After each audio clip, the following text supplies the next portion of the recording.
नमस्कार दोस्तों, मैं हूं पुनीत और आप सुन रहे हैं प्रोग्राम कम्युनिटी कलर्स रेडियो उड़ान पर। और इस वक्त बज चुके हैं रात के 9, दिन शुक्रवार, और कम्युनिटी कलर्स में आप सभी का हार्दिक स्वागत और अभिनंदन है। कम्युनिटी कलर्स एक ऐसा प्रोग्राम जिसमें होती हैं डिसेबिलिटी न्यूज़ और साथ ही साथ होते हैं बहुत सारी इंफॉर्मेशंस, जानकारियाँ, सूचनाएँ और बहुत से नए नए सेगमेंट्स भी। फ़िलहाल न्यूज़ बुलेटिन आप प्रोग्राम कम्युनिटी कलर्स में सुनते हैं जिसमें होती हैं डिसेबिलिटी न्यूज़, और बहुत जल्द हम आपके लिए कोई ना कोई नया सेगमेंट लेकर हाजिर हो जाएंगे प्रोग्राम में। हमारा प्रोग्राम कम्युनिटी कलर्स आप बहुत पसंद करते हैं, प्रोग्राम को बहुत प्यार देते हैं, हम आपके इसके लिए तहे दिल से शुक्रगुजार हैं। हम आपसे ये कहते रहते हैं कि अगर आप किसी तरह का कोई सेगमेंट इस प्रोग्राम में चाहते हैं तो आप हमें सजेशन दिया करें, सुझाव दिया करें, ताकि हम उन्हें अपने इस प्रोग्राम में इम्प्लीमेंट कर सकें। बहरहाल रेडियो उड़ान सुनने के लिए आप हमारी वेबसाइट विजिट कर सकते हैं www.radioudan.com, जहां पर हमारे वेब पेज पर भी प्ले बटन प्रेस करके आप रेडियो उड़ान सुन सकते हैं। और वैसे प्ले स्टोर और ऐप स्टोर दोनों पर हमारी ऐप्स अवेलेबल हैं, और बहुत सारे थर्ड पार्टी प्लेटफॉर्म्स पर जैसे गूगल और एलेक्सा, एप्पल और यहाँ तक कि रिनोवा म्यूजिक पर भी हमारी रेडियो उड़ान स्ट्रीमिंग अवेलेबल है, और ट्यून इन पर भी आप रेडियो उड़ान सुन सकते हैं। हमारा फेसबुक पेज लाइक करें, हमारे ट्विटर को फॉलो करें, हमारा यूट्यूब चैनल सब्सक्राइब करें, हमारे व्हाट्सएप ग्रुप्स को ज्वाइन करें। प्रोग्राम कम्युनिटी कलर्स आप सुन रहे हैं मेरे यानी पुनीत के साथ। बिना देर किए सबसे पहले आइए सुन लेते हैं न्यूज हेडलाइंस। नीट यूजी 2024 के मामले में दिल्ली हाई कोर्ट ने कहा कि वो हाई कोर्ट के सभी मामलों को सुप्रीम कोर्ट में करेंगी ट्रांसफर। दिव्यांगजनों के बैकलॉग पदों को भरने के लिए विशेष मुहिम। सामाजिक न्याय मंत्रालय ने बनाई 100 दिनों की कार्य योजना। श्री नरेंद्र मोदी ने ली लगातार तीसरी बार प्रधानमंत्री पद की शपथ। मसाज प्रशिक्षण प्रवेश सूचना। गोदरेज कर रहा है हायरिंग। बिहार में विकलांग पेंशन योजना के लिए आवेदन शुरू। राजस्थान में 10वीं के रिजल्ट में 100% मार्क्स लेकर दिव्यांग छात्रा बनी टॉपर। सुनेंगे विशैले सांप का रेस्क्यू करने में एक्सपर्ट दिव्यांग सुरेश के बारे में। दिव्यांग युवतियों को स्वावलंबन के लिए दी जा रही है ट्रेनिंग। पंजाब के सीएम मान ने छात्रवृत्ति योजना के तहत दिव्यांग लाभार्थियों को किए 3 करोड़ रुपए वितरित। राष्ट्रीय दिव्यांग पैरा ताइक्वांडो चैंपियनशिप का शुभारंभ। दिव्यांग अभिषेक को मिला राष्ट्रीय रत्न सम्मान। न्यूज हेडलाइंस के बाद बारी डिटेल्ड न्यूज बुलेटिन की, लेकिन उससे पहले छोटा सा ब्रेक के बाद वापस आएंगे। सुनते रहिए program community colours only on radio Udaan, a flight of life. Hello from hidden voices. One vision, one voice. And that has led to more than 1,000 hidden voices getting together to empower visually impaired and economically challenged children and adults across India by opening up the world of books to them. Hidden Voices is a unique reading charity founded by Miss Devi Krishna and co-founded by Miss Maitreyi Rajdev on 28th April 2019. An experienced psychotherapist and a counselor with proficiency in the diverse domains of education and human resource management, Ms. Devi has roped in volunteers from across India to read out and create audiobooks in various languages, with Mr. Sudhish P. as a partner and Ms. Cincy Thomas as its president. Hidden Voices now has a total of more than 1,500 in-house readers and is linked with many clubs from JNU, Pune and South India, which gives it more than 3,000 readers. It has volunteers as young as 5 years to as experienced as 82 years. The readers are divided into groups according to age and the language chosen. Hidden Voices has now a steady inventory of books, both informative and fictional, in almost 20 languages. The audiobooks have been utilized by various institutions and groups like Fergusson College Pune, Lit the Light, Duty, Madras Club, etc. More than 50,000 lives have been touched and enriched by this program. For more information, send us an email on hiddenvoices2020@gmail.com. Programme में आप सभी का स्वागत। Detailed news bulletin जारी है। नमस्कार दोस्तों, मेरा नाम है आरजे गौरी और हम हाजिर हो चुके हैं आपके लिए लेकर डिसेबिलिटी जगत का खास news bulletin show community colours. दोस्तों, हेडलाइंस तो आप सुन ही चुके हैं, तो आइए शुरुआत करते हैं आज के शो की डिटेल्ड न्यूज बुलेटिन के साथ। हमारी आज की पहली खबर आती है दिल्ली हाई कोर्ट से। दोस्तों, राष्ट्रीय परीक्षण एजेंसी एनटीए ने बुधवार को दिल्ली उच्च न्यायालय को सूचित किया कि वो राष्ट्रीय पात्रता सह प्रवेश परीक्षा नीट स्नातक यूजी परीक्षा 2024 के विवाद से संबंधित सभी मामलों को सुप्रीम कोर्ट में स्थानांतरित करने की मांग करेंगे। Solicitor general SG. Tushar Mehta न्यायमूर्ति नीना बंसल कृष्णा की अवकाशकालीन पीठ के समक्ष पेश हुए और कहा कि एनटीए सुप्रीम कोर्ट के समक्ष स्थानांतरण याचिका दायर करेगा। दोस्तों, आपको बता दें कि ये परीक्षा किसी भी ऐसे छात्र के लिए जरूरी होती है और कंपलसरी होती है जो मेडिकल में प्रवेश लेना चाहते हैं। इस मामले में सॉलिसिटर जनरल ने कहा है कि नीट यूजी विवाद को मोटे तौर पर 3 श्रेणियों में विभाजित किया जा सकता है। नीट यूजी प्रश्न पत्रों के कथित लीक से संबंधित याचिकाएं, ग्रेस मार्क्स दिए जाने के खिलाफ याचिकाएं, एक प्रश्न के खिलाफ कई विकल्प सही होने की बात वाली याचिकाएं। दोस्तों, अब ये मामला जुलाई में सूचीबद्ध किया जा सकता है और यदि एनटीए इन मामलों को सुप्रीम कोर्ट में स्थानांतरित करने के लिए दायर नहीं करता है तो याचिकाकर्ता कदम उठाएंगे।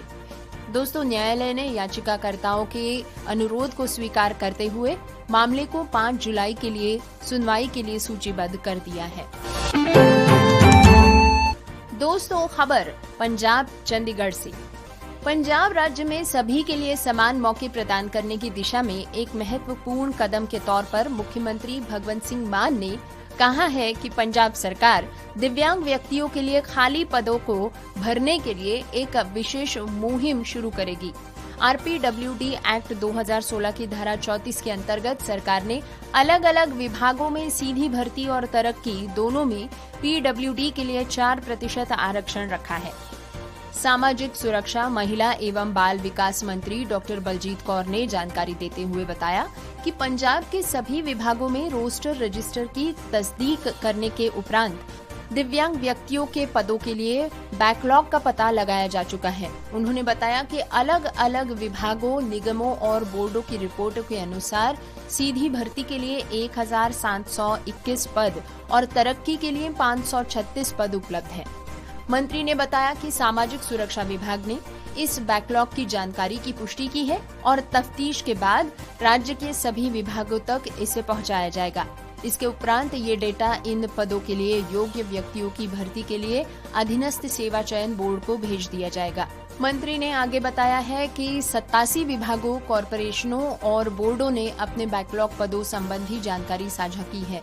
उन्होंने कहा कि बाकी विभागों से डेटा एकत्रित करना और उसकी तफ्तीश करने के लिए प्रयत्न जारी है।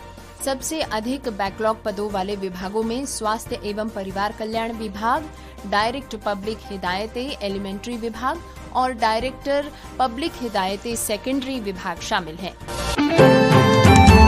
दोस्तों, खबर नई दिल्ली से। सामाजिक न्याय एवं अधिकारिता मंत्री डॉक्टर वीरेंद्र कुमार ने मंगलवार को अपने मंत्रालय की 100 दिनों की कार्य योजना की रूपरेखा पेश की और सुगम्य भारत 2.0 तथा नशा मुक्त भारत अभियान की पहुंच बढ़ाने जैसी पहल पर जोर दिया। श्री कुमार ने ये भी निर्देश दिया कि आकांक्षी जिलों में पहले 100 दिनों में दिव्यांग लोगों के लिए 100 शिविर आयोजित किए जाने चाहिए। मंत्री ने कहा कि हमारा लक्ष्य होना चाहिए कि हम अपने 100 दिन की कार्य योजनाओं को जल्द से जल्द पूरा करें। हमारा लक्ष्य होना चाहिए कि हम जो भी काम करें वो समाज और राष्ट्र की प्रगति में योगदान दे।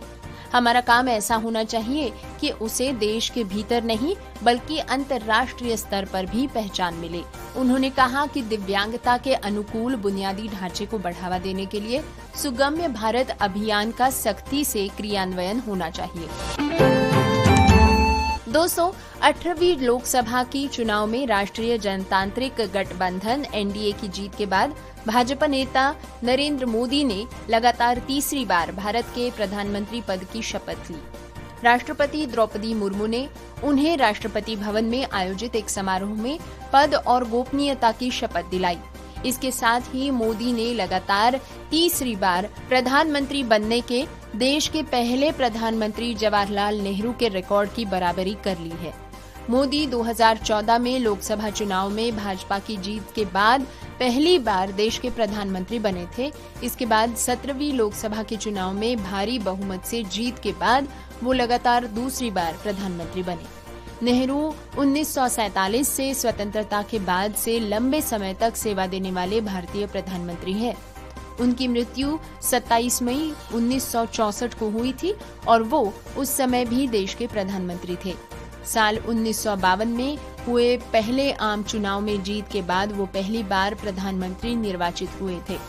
इसके बाद 1957 और 1962 के आम चुनाव में भी कांग्रेस ने जीत दर्ज की और नेहरू फिर से देश के प्रधानमंत्री बने। साल 2024 के लोकसभा चुनाव में भाजपा पूर्ण बहुमत हासिल तो नहीं कर पाई है, लेकिन उसे 240 सीटें मिली हैं। दोस्तों, इसी के साथ मोदी सरकार का कार्यकाल भी शुरू हो चुका है। इस कार्यकाल में मंत्रियों के पोर्टफोलियो के बंटवारे पर सबकी नजरें टिकी हुई थी। आपको बता दें कि मंत्रालय या विभागों का बंटवारा कैबिनेट की पहली बैठक के बाद कर दिया गया है। कुछ मंत्रियों को उनके पुराने मंत्रालय के साथ ही रखा गया है, तो वहीं कुछ मंत्रालय में परिवर्तन भी किए गए हैं। किस नेता को कौन सा मंत्रालय दिया गया है, उसकी डिटेल्स आप देख सकते हैं india.gov.in पर। लगातार तीसरी बार ऐतिहासिक पद की शपथ लेने के एक दिन बाद ही प्रधानमंत्री नरेंद्र मोदी ने सोमवार अपने 71 मंत्री परिषद को विभाग सौंप दिए। पीएम मोदी के पास कार्मिक, लोक शिकायत और पेंशन मंत्रालय है। परमाणु ऊर्जा विभाग, अंतरिक्ष विभाग भी है। नई सरकार में कुल 7 महिला मंत्रियों को स्थान मिला है, जिनमें 2 कैबिनेट और 5 राज्य मंत्री की रैंक पर है। प्रधानमंत्री नरेंद्र मोदी ने तीसरी बार पीएम पद की शपथ ले ली है। उन्होंने राष्ट्रपति भवन में अपने कैबिनेट के साथ शपथ ग्रहण समारोह में भाग लिया। मोदी सरकार 3.0 में कुल 72 मंत्री शामिल किए गए हैं, जिनमें 30 कैबिनेट मंत्री हैं। इसके अलावा 5 मंत्रियों को स्वतंत्र प्रभार दिया गया है। 36 सांसदों को राज्य मंत्री के पद पर नियुक्त किया गया है। दोस्तों, क्या आप आत्मनिर्भर और सक्षम बनना चाहते हैं? The blind relief association Delhi आपके लिए 6 महीने का रिलैक्सेशन मसाज प्रशिक्षण कार्यक्रम पेश कर रहा है। ये प्रशिक्षण Shahnaz Hussain international beauty academy द्वारा प्रमाणित है। दृष्टिहीन लोगों के लिए मसाज एक सफल करियर अवसर हो सकता है। इस प्रशिक्षण के दौरान प्रशिक्षु कई प्रकार की मसाज की तकनीकें सीखेंगे, जैसे कि तेल मालिश, थाई मसाज, जापानी शियात्सु मसाज, सुगंध मसाज। इसी के साथ सिखाया जाएगा मानव शरीर रचना विज्ञान और शरीर विज्ञान और रिफ्लेक्सोलॉजी, एक्यूप्रेशर पॉइंट्स, चेहरे की मालिश जैसी चीजें। इसके अलावा प्रशिक्षु को प्राप्त होगा हाइड्रोथेरेपी कक्षाएं, ब्रेल कक्षाएं, कंप्यूटर अभ्यास कक्षाएं, अंग्रेजी में कम्युनिकेशन स्किल्स डेवलप करने के लिए अंग्रेजी संचार कक्षाएं, अभिविन्यास और गतिशीलता कक्षाएं तथा वित्तीय साक्षरता कार्यशालाएं। मसाज ट्रेनिंग पूरी करने के बाद 2 तरह के मसाज डिप्लोमा प्राप्त करने के लिए अंतिम परीक्षा सत्र में आपको शामिल होना होगा। एक ब्लाइंड रिलीफ एसोसिएशन से और दूसरा Shahnaz Hussain international beauty academy से। ट्रेनिंग के दौरान दिल्ली से बाहर से आने वाले छात्रों के लिए छात्रावास की सुविधा उपलब्ध होगी। आइए इस आवेदन के लिए कुछ जरूरी शर्तों पर ध्यान दें। आवेदक की न्यूनतम आयु 18 वर्ष से ज्यादा होनी चाहिए और उसे 10वीं या 12वीं पास होना चाहिए। आवेदक शारीरिक और मानसिक रूप से स्वस्थ होने चाहिए। इस ट्रेनिंग प्रोग्राम के लिए लड़के और लड़कियां दोनों आवेदन कर सकते हैं। अगर आपने पहले यहाँ कोई ट्रेनिंग ली है तो 1 साल का अंतराल होना चाहिए। ट्रेनिंग अवधि के दौरान आपको माता पिता के साथ कुछ दस्तावेज लाने होंगे। आपको अपना दृष्टिबाधिता प्रमाण पत्र, आधार कार्ड, अपने 10वीं और 12वीं के प्रमाण पत्रों की मूल प्रतियां, फोटोकॉपी भी साथ लानी होगी। साथ ही 4 फोटोज भी लाएं। दूसरे देशों से आने वाले छात्रों को अपना राष्ट्रीयता प्रमाण पत्र साथ लाना होगा। प्रवेश के लिए माता पिता अभिभावक अवश्य उपस्थित रहें। आवेदन की अंतिम तिथि है 10 जुलाई 2024। देर से आने वालों के लिए पाठ्यक्रम दोहराना संभव नहीं होगा। अधिक जानकारी के लिए ईमेल और फोन नंबर के जरिए संपर्क कर सकते हैं। श्री श्याम किशोर प्रसाद प्रशिक्षक मालिश। मोबाइल नंबर है 9213744435। याद रहे 9213744435। या फिर आप ईमेल कर सकते हैं संचालक जी को, श्री ए डेविड, उप कार्यकारी सचिव। ईमेल आईडी है desoperations@blindrelief.org। याद रहे DESOPERATIONS@blindrelief.org। दोस्तों, अब सुनते हैं गोदरेज की ओपनिंग के बारे में। गोदरेज कंज्यूमर प्रोडक्ट्स की तरफ से लोकेशन है ग्वालियर, MP, चेन्नई और तमिलनाडु। इसमें हियरिंग इम्पेयरमेंट और लोकोमोटर डिसेबिलिटी वाले सभी कैंडिडेट्स अप्लाई कर सकते हैं। इसमें 4 प्रकार के रोल्स अवेलेबल है। पहला है मशीन ऑपरेटर, जिसके लिए एलिजिबिलिटी है ITI फिटर या डीजल मैकेनिक की। दूसरा रोल है प्रोडक्शन एसोसिएट, इसके लिए एलिजिबिलिटी है diploma in mechanical, mechanics, electrical या इलेक्ट्रॉनिक्स, इंस्ट्रूमेंटेशन या फिर मैन्युफैक्चरिंग प्रोसेसेस या फिर इलेक्ट्रॉनिक्स एंड कम्युनिकेशंस। तीसरा रोल है SAP ऑपरेटर, जिसके लिए एलिजिबिलिटी है ITI कोपा, BCA या BA। चौथा रोल है सुपरिटेंडेंट क्वालिटी कंट्रोल, एलिजिबिलिटी है BSc केमिस्ट्री या MSc chemistry. Interested candidates apply करने के लिए ईमेल कर सकते हैं lahari@atypicaladvantage.in पर। याद रहे LAHAREE@atypicaladvantage.in पर। दोस्तों, बिहार विकलांग पेंशन योजना 2024 के लिए आवेदन शुरू हो चुके हैं। इसकी पेंशन राशि है 500 रुपए प्रति माह और इसके लिए आप ऑनलाइन या ऑफलाइन दोनों ही तरीके से अप्लाई कर सकते हैं। Persons with disability more than 40% इसके लिए आवेदन भेज सकते हैं। दोस्तों, बिहार के चीफ मिनिस्टर के द्वारा बिहार के सभी दिव्यांग लोगों को बिहार विकलांग पेंशन योजना देने की पहल की गई है। ये योजना काफी लंबे समय से विकलांग लोगों के लिए चली आ रही है। आपको बता दें कि बिहार राज्य में रह रहे सभी विकलांग लोगों को राज्य सरकार के द्वारा उनके आर्थिक मदद के लिए कुछ पैसे दिए जाते हैं। तो अगर आप बिहार से हैं और आपकी विकलांगता का प्रतिशत 40% से ज्यादा है तो इस योजना का लाभ उठाने के लिए आप ऑफिशियल वेबसाइट पर जाकर अप्लाई कर सकते हैं। कैंडिडेट इस योजना के लिए आवेदन करने हेतु फॉर्म भर सकते हैं। सबसे पहले आपको अपना विकलांगता सर्टिफिकेट बनाना होगा, क्योंकि इस योजना के लिए आपके पास विकलांगता सर्टिफिकेट होना आवश्यक है। बिहार विकलांग पेंशन योजना का प्रारंभ बिहार सरकार के द्वारा बिहार के सभी विकलांग नागरिकों को लाभ पहुंचाने के लिए किया गया है। इस योजना के अंतर्गत राज्य के सभी विकलांग लोगों को बिहार सरकार के द्वारा 500 रुपए की राशि हर महीने आर्थिक सहायता के रूप में प्रदान की जाती है। हालांकि ये राशि इतनी बड़ी रकम तो नहीं है, लेकिन फिर भी बिहार विकलांग पेंशन योजना का मेन उद्देश्य है कि विकलांग लोगों को अपने आप पर सेल्फ डिपेंडेंट बनाया जाए, ताकि वो किसी पर बोझ न बन सके और लोगों के साथ सम्मान के साथ रह सके। आपको बता दें कि इस योजना के अंतर्गत सभी विकलांग लोगों के परिवार की एनुअल इनकम 48,000 रुपए से ज्यादा की नहीं होनी चाहिए। डिटेल्ड न्यूज बुलेटिन जारी है, लेकिन इससे पहले वक्त एक बार फिर एक छोटे से ब्रेक का है। ब्रेक के बाद फिर मिलेंगे। सुनते रहिए program community colours on radio Udaan, a flight of life. Hidden voices की तरफ से आप सभी का स्वागत।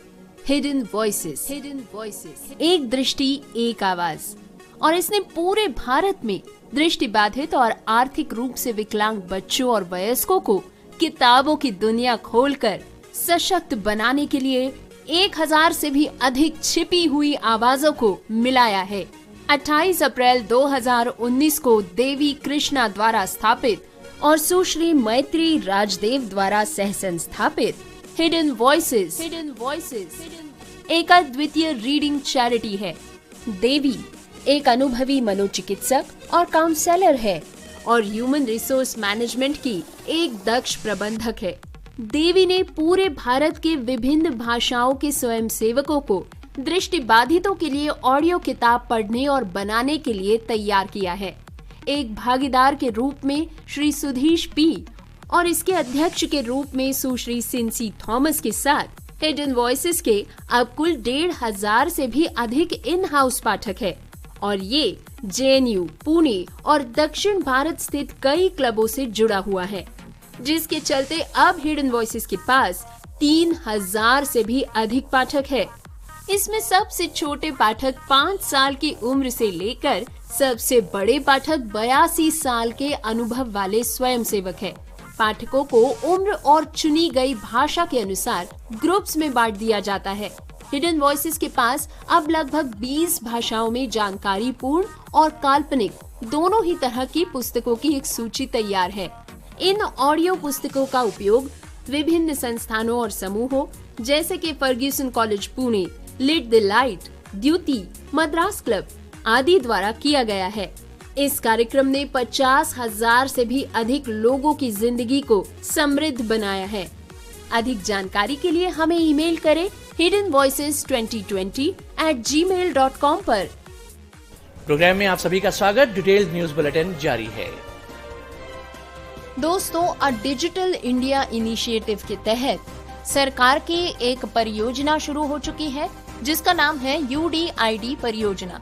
इस परियोजना का उद्देश्य सभी दिव्यांग व्यक्तियों के लिए उनके सामाजिक आर्थिक विवरण के साथ साथ भारत के सभी राज्यों और केंद्र शासित प्रदेशों में एक ही ऑनलाइन पोर्टल के माध्यम से सभी दिव्यांगजनों को UDID कार्ड जारी करने के लिए एक राष्ट्रीय डेटाबेस बनाना है।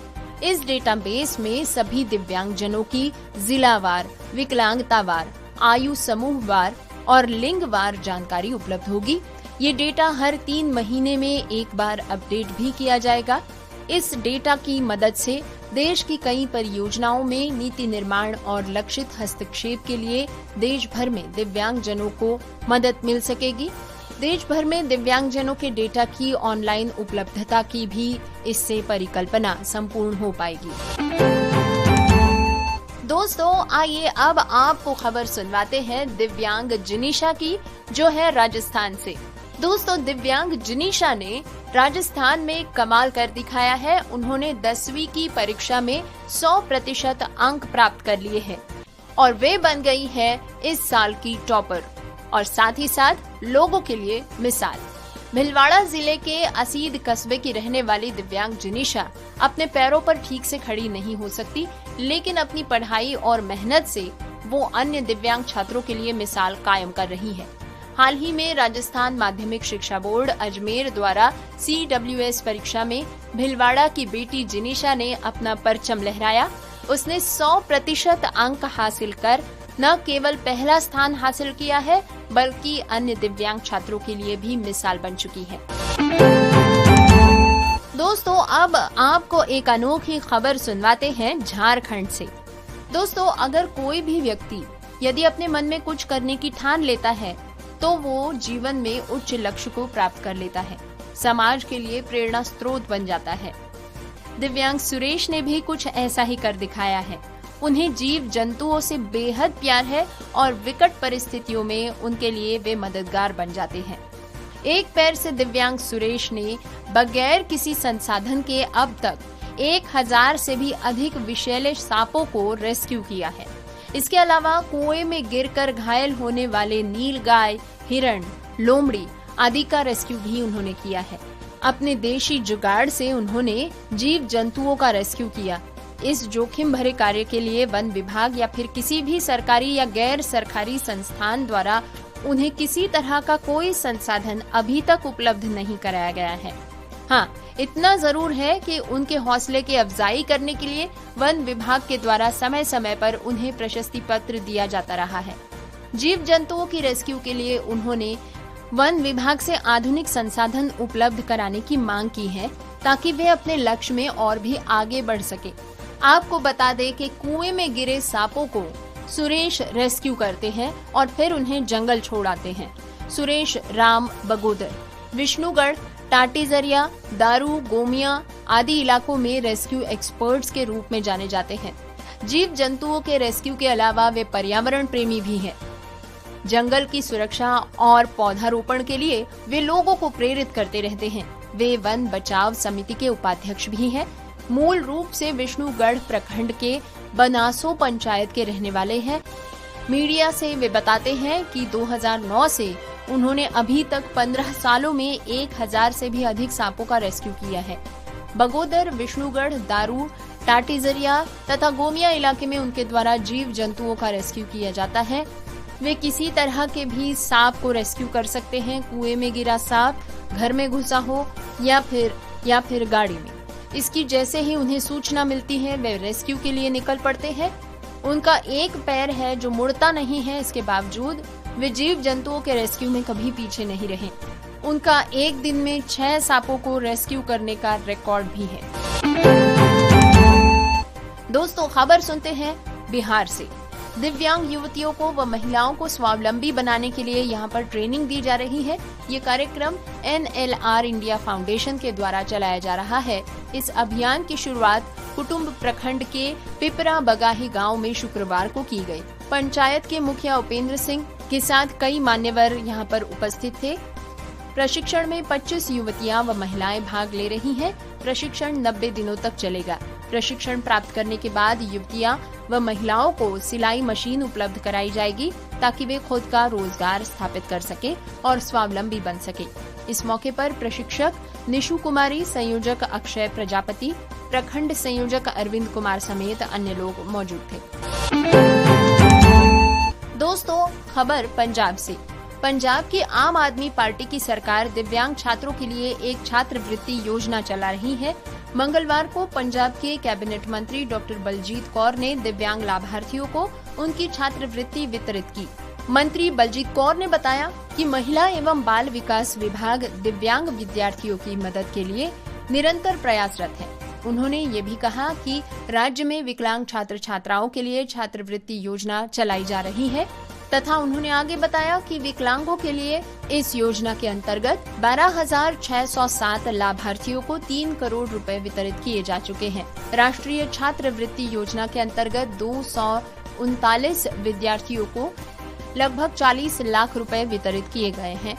कैबिनेट मंत्री डॉक्टर बलजीत कौर ने आगे बताया कि वित्तीय वर्ष 2023-24 के दौरान छात्रवृत्ति वितरित की जाएगी। विकलांग लड़के और लड़कियों के लिए छात्रवृत्ति योजना के अंतर्गत कक्षा 1 से 8वीं तक के विकलांग छात्रों को प्रति माह 200 रुपए का वजीफा दिया जा रहा है। उन्होंने बताया कि 9वीं कक्षा से लेकर डिग्री स्तर तक की पढ़ाई करने वाले छात्रों को 2000 रुपए का वजीफा दिया जाता है, जो प्रति माह 300 रुपए के हिसाब से होता है। उन्होंने ये भी कहा कि गांव में पढ़ने वाली दिव्यांग लड़कियों की शिक्षा के स्तर को बढ़ाने के लिए विशेष वजीफा योजना के तहत लाभ प्रदान किया जाता है। इसके अतिरिक्त 1 से 10 तारीख तक 100 रुपए प्रति माह का अतिरिक्त वजीफा भी दिया जाएगा। दोस्तों, खबर उत्तर प्रदेश के सहारनपुर से। शनिवार को महानगर के स्पोर्ट्स स्टेडियम में राष्ट्रीय दिव्यांग पैरा ताइक्वांडो चैंपियनशिप का शुभारंभ किया गया। पिछले कई दिनों से इस प्रतियोगिता को लेकर स्टेडियम में तैयारी चल रही थी। शुक्रवार को प्रतियोगिता के रेफरी को चयन के लिए सेमिनार का आयोजन किया गया था। वहीं शनिवार को क्षेत्रीय क्रीड़ाधिकारी अनिमेश सक्सेना ने राष्ट्रीय प्रतियोगिता का शुभारंभ किया। राष्ट्रीय दिव्यांग पैरा ताइक्वांडो प्रतियोगिता में केरल, दिल्ली, हरियाणा व पंजाब समेत देश भर के विभिन्न राज्यों से खिलाड़ी भाग लेंगे। इस दौरान क्षेत्रीय अधिकारी अनिमेश सक्सेना ने बताया कि जिले में पहली बार राष्ट्रीय स्तर की दिव्यांग प्रतियोगिता आयोजित की जा रही है, जिसमें मूक बधिर, नेत्रहीन, शॉर्ट हाइट व्हील चेयर का प्रयोग करने वाले खिलाड़ी भी भाग लेंगे। प्रतियोगिता के शुभारंभ के अवसर पर स्टेडियम में ताइक्वांडो कोच प्रियंका चौहान, सचिव सुखदेव राज, टेक्निकल डायरेक्टर स्वराज सिंह समेत अनेकों खिलाड़ी मौजूद होंगे। दोस्तों, खबर उत्तर प्रदेश के मऊ से। सामाजिक कार्यों में अपनी बढ़ चढ़कर भूमिका अदा करने वाले दिव्यांग अभिषेक पांडेय को डॉक्टर कृष्णा चौहान फाउंडेशन द्वारा राष्ट्रीय रत्न सम्मान 2024 से सम्मानित किया गया है। परदह ब्लॉक के ग्राम परसपुरा निवासी दिव्यांग अभिषेक पांडे ने बताया कि उनका इस पुरस्कार के लिए चयन उनके सामाजिक कार्यों में बढ़ चढ़ कर योगदान के लिए किया गया है। कुछ कारणवश वो इस समारोह में नहीं जा सके थे, तो पुरस्कार उनके घर भेज दिया गया। तो डिटेल्ड न्यूज बुलेटिन के बाद हम आपको सिर्फ इतना कहना चाहेंगे कि आपको हमारा प्रोग्राम कैसा लगा हमें बताइएगा जरूर। अपना फीडबैक जितने तरीके ऊपर पहले हम रेडियो उड़ान सुनने के आपको बता चुके हैं, उनमें से किसी भी तरीके से आप अपना फीडबैक हम तक पहुंचा सकते हैं। अपने फीडबैक हमें जरूर दीजिए ताकि हम इस प्रोग्राम को बेहतर बना सके। बहरहाल अब प्रोग्राम के अंजाम की बारी। प्रोग्राम के आखिर में न्यूज हेडलाइंस एक बार फिर। नीट यूजी 2024 के मामले में दिल्ली हाई कोर्ट ने कहा कि वो हाई कोर्ट के सभी मामलों को सुप्रीम कोर्ट में करेंगी ट्रांसफर। दिव्यांगजनों के बैकलॉग पदों को भरने के लिए विशेष मुहिम। सामाजिक न्याय मंत्रालय ने बनाई 100 दिनों की कार्य योजना।